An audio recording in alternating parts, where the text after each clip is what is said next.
La sortie de la i308 fut un peu compliquée pour Peugeot.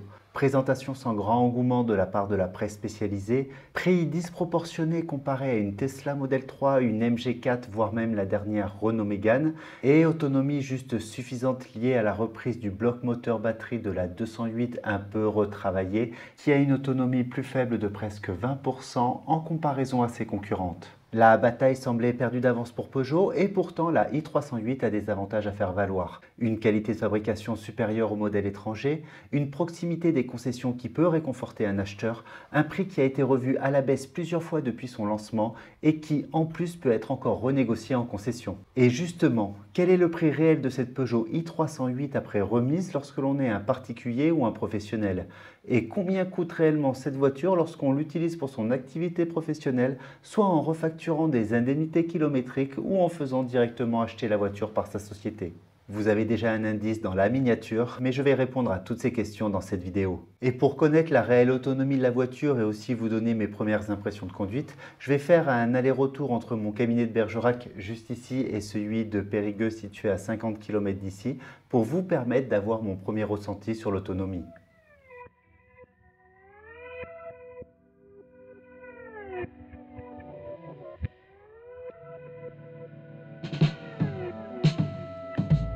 Mais avant de partir, on va quand même parler du prix de la voiture. Si vous regardez aujourd'hui le configurateur Peugeot, une i308 blanche en finition Allure est affichée au prix catalogue de 43 900 € hors bonus. Et la finition GT que me prête la concession Peugeot Clara Bergerac est affichée à 46 750 € avec cette option blanc oxénite. Pour comparaison, une MG4 démarre aujourd'hui à 29 990 €, soit plus de 10 000 € de moins, et une Tesla Model 3 à 42 990 €, c'est-à-dire 1 000 € de moins que cette Peugeot i308. Mais il faut tout de même relativiser les choses. Niveau dimension, la Peugeot est bien plus grande que la MG, mais quand même plus petite que la Tesla. Ces deux véhicules étrangers ne devraient plus pouvoir bénéficier du bonus écologique en 2024. Et surtout, si vous allez en concession Peugeot, et même parfois sur le site internet, vous pourrez en plus négocier une remise supplémentaire. Mais au fait, de combien est cette remise ? Vous allez peut-être être surpris, mais le prix d'une voiture ne sera pas le même si vous achetez un véhicule à titre particulier ou via votre entreprise à titre professionnel. Déjà, concernant le bonus écologique, que la i308 Made in France devrait conserver à la différence des véhicules produits en Chine, celui-ci est plus important pour un particulier que pour une entreprise. Dans les faits, il est de 5 000 € pour un particulier et de 3 000 € pour une entreprise. Mais à l'inverse, comme les entreprises renouvellent plus souvent leur flotte et achètent plus de véhicules neufs, les marques automobiles proposent souvent des remises plus importante quand vous achetez une voiture au titre d'une société ou d'une entreprise individuelle. Et bien évidemment, c'est le cas pour Peugeot et la différence n'est pas négligeable, vous allez le voir avec les devis que j'ai demandés. Si on regarde les devis, pour un particulier, le véhicule et les options bénéficient d'une remise de 3%, ce qui fait à peu près 1 400 € de moins sur le prix final. Et pour un professionnel, la remise est tout de même de 11%, ce qui n'est pas négligeable et revient à plus de 5 100 €. Ce qui fait que même si le bonus écologique est inférieur pour un véhicule professionnel par rapport à un véhicule particulier, le véhicule revient moins cher au final à titre professionnel avec un prix réellement déboursé pour la version GT de 40 531 €, y compris les frais annexes pour un particulier, et 38 791 € pour un professionnel. Un peu moins de 2 000 € d'économie de plus pour le véhicule en société et je parle bien entendu de prix TTC, autant pour un particulier que pour un professionnel. Juste pour la petite histoire et votre culture personnelle, dans les faits, il n'y a que les taxis et les VTC qui peuvent récupérer la TVA sur un véhicule de tourisme, c'est-à-dire un véhicule avec plus de 2 places. Je ferme la parenthèse. Et pour rentrer un peu plus dans le détail, et si vous vous posez la question, pour un professionnel, cette même Peugeot i308 en location longue durée pour 20 000 km par an revient à 638 € par mois sans apport hormis le bonus, et le même véhicule en location avec option d'achat à 645 € par mois. Personnellement, si vous hésitez entre une LOA et une LLD, choisissez plutôt la location avec option d'achat car après 3 ans de contrat avec une LOA, vous aurez, si vous le souhaitez, en fonction du marché de l'occasion et aussi des frais de remise en état, la possibilité de racheter le véhicule. Propriétaire ou locataire, c'est une question qui peut se poser. J'ai fait une vidéo sur ce sujet, mais j'ai pris l'option de l'emprunt pour la suite de cette vidéo. Vous le savez, le remboursement de l'emprunt ou le loyer de la voiture, ce n'est pas la seule charge et la seule sortie financière quand vous achetez une voiture. Et on va justement en parler maintenant. Quand je dis maintenant, c'est durant le trajet pour Périgueux, juste le temps de mettre en route la voiture. On part avec 93% d'autonomie pour faire 49 km. Bah, on verra en arrivant à peu près combien on a consommé.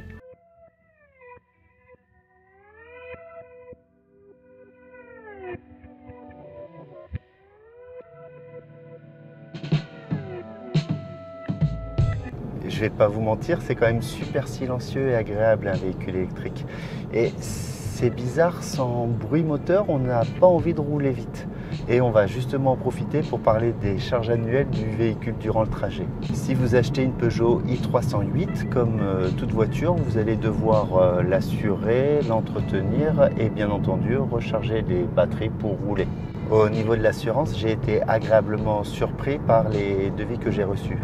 Chaque assureur et chaque conducteur sont différents, mais comme la voiture n'est pas très puissante, elle ne fait que 4 chevaux fiscaux, vous pouvez vous en tirer pour moins de 600 € pour le poste assurance en tout risque, en intégrant également l'assurance complémentaire pour les trajets professionnels. Pour l'entretien, j'ai fait au plus simple et j'ai demandé un devis à Peugeot. Il faut compter 70 € la première année, 280 € la seconde année et 199 € la troisième année, soit à peu près en moyenne 200 € par an.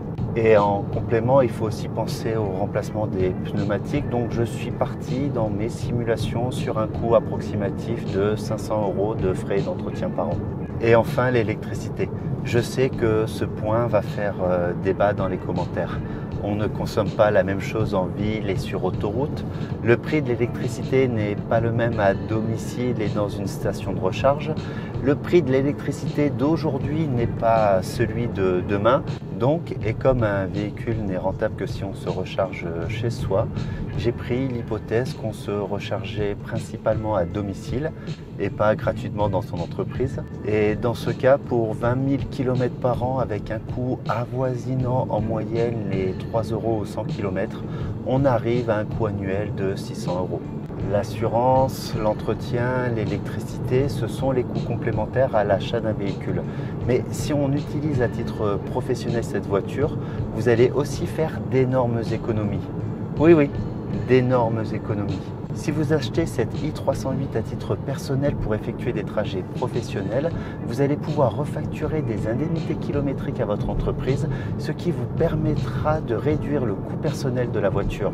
Et si c'est votre entreprise qui achète le véhicule, elle va pouvoir déduire de son résultat le prix d'achat de la voiture et l'ensemble des frais qui y découlent, ce qui va diminuer les impôts payés par votre entreprise. Et vous, en prime, vous n'aurez rien à payer. Mais au final, pour cette Peugeot i308, si on fait 20 000 km par an, faut-il mieux acheter le véhicule à titre personnel et refacturer des indemnités kilométriques ou faire acheter directement la voiture par son entreprise? On va bientôt arriver au bureau de Périgueux, je m'arrête et je vous donne ma réponse.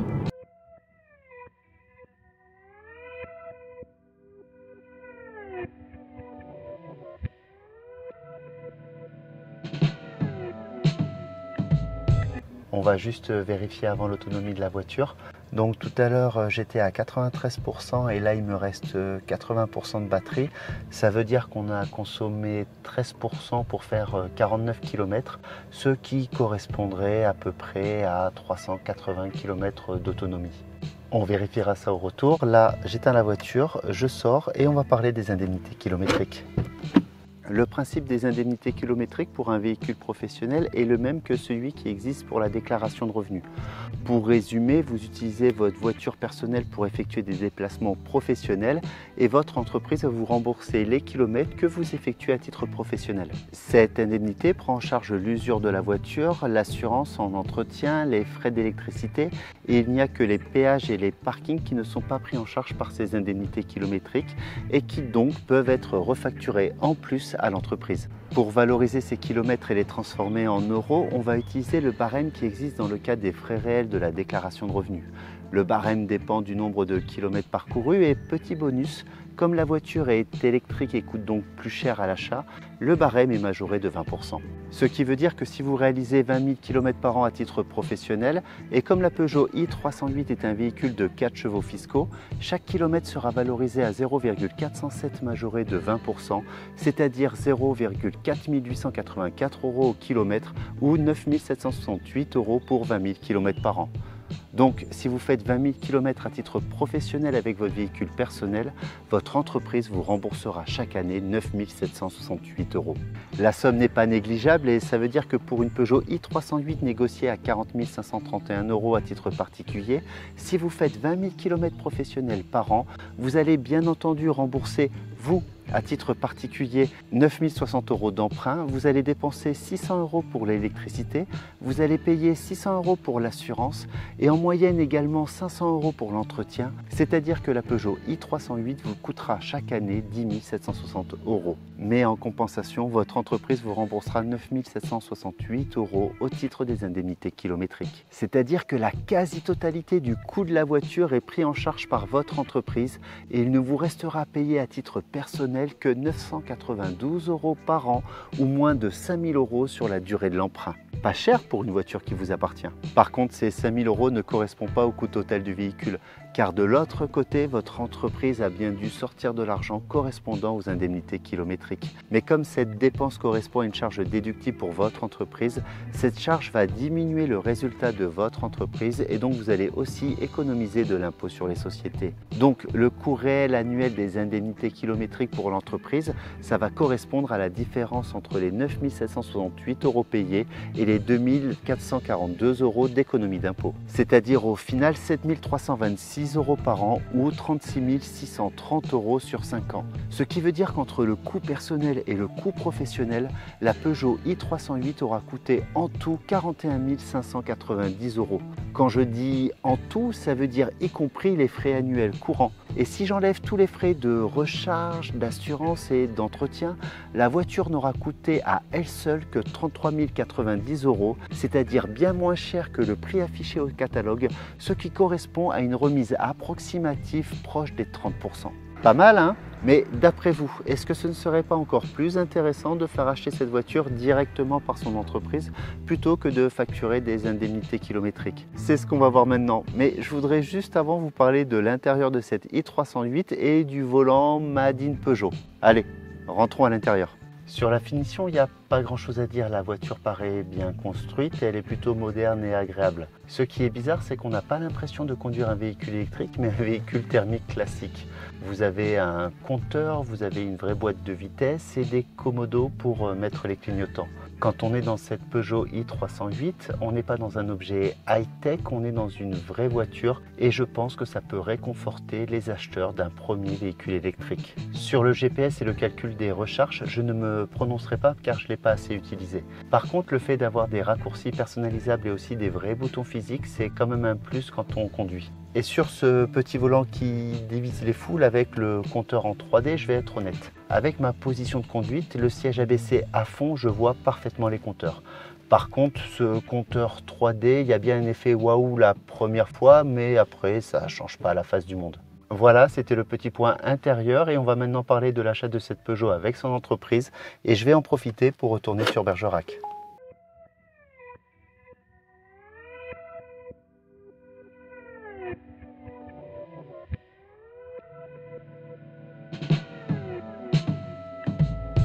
Dans le cadre d'un achat de la voiture directement par son entreprise, vous n'allez pas avoir d'indemnité kilométrique, mais vous allez pouvoir déduire chaque année une partie du prix de la voiture par le biais de ce qu'on appelle les amortissements.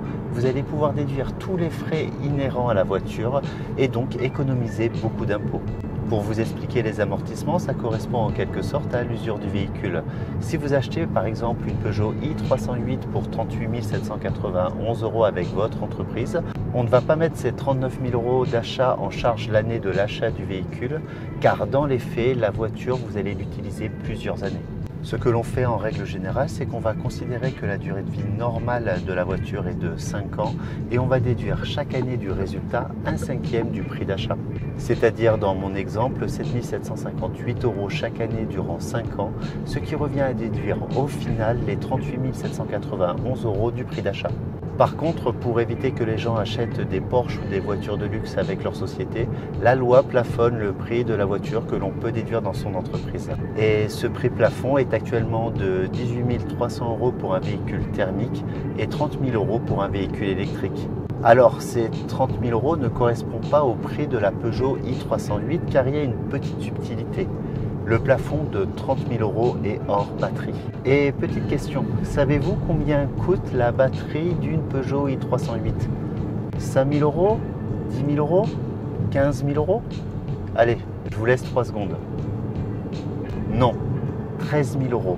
Ça veut dire qu'à titre professionnel, lorsque vous achetez une Peugeot i308 pour 38 791 €, vous achetez en fait une voiture électrique à 25 791 € et une batterie à 13 000 €.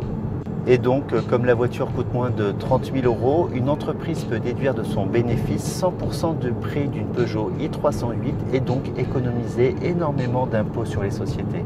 Mais au final, cette voiture, elle coûte réellement combien à son entreprise?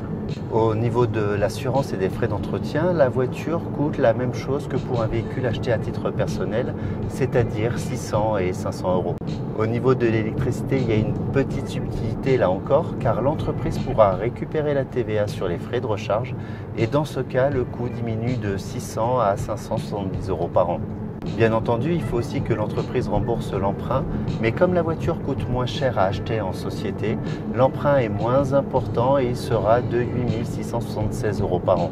Enfin, comme je vous l'ai dit tout à l'heure, grâce aux différents frais et grâce aussi à l'amortissement de la voiture, votre entreprise économisera aussi 2 586 € d'impôts sur les sociétés.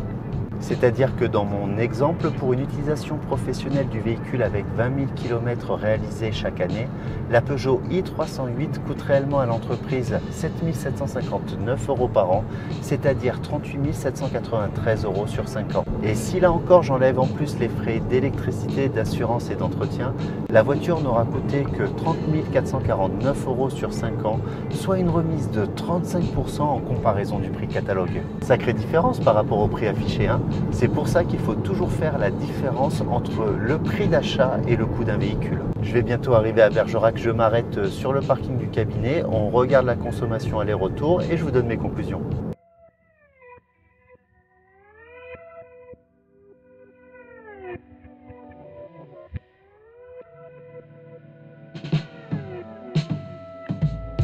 Si on regarde la capacité de la batterie, il reste approximativement 69%. Ça veut dire que sur l'aller-retour, on a consommé approximativement 24% pour faire 98 km, ce qui voudrait dire que sur une nationale en moyenne à 90 km/h, l'autonomie serait approximativement d'un peu plus de 400 km. Et juste pour point de comparaison, 20 000 km par an à titre professionnel, ça fait moins de 100 km par jour. Donc l'autonomie, ce n'est pas réellement un problème sur les parcours du quotidien de Monsieur Tout-le-Monde, sauf si on fait souvent de grands trajets et qu'on roule sur l'autoroute. Donc avant d'acheter un véhicule électrique, réfléchissez bien à vos trajets quotidiens. Cette voiture n'est pas adaptée à un commercial, mais si vous êtes un particulier, un professionnel libéral, un infirmier ou que vous travaillez principalement à votre bureau, cette voiture peut être une bonne alternative à un véhicule thermique car vous ne perdrez pas vos repères et vous aurez la tranquillité d'avoir une concession à proximité. Et en parlant de concession, juste avant de vous donner ma conclusion, je voudrais quand même remercier Aurélien et Clara Peugeot Bergerac qui m'ont mis à disposition cette voiture durant un week-end pour me permettre de vous proposer cette vidéo.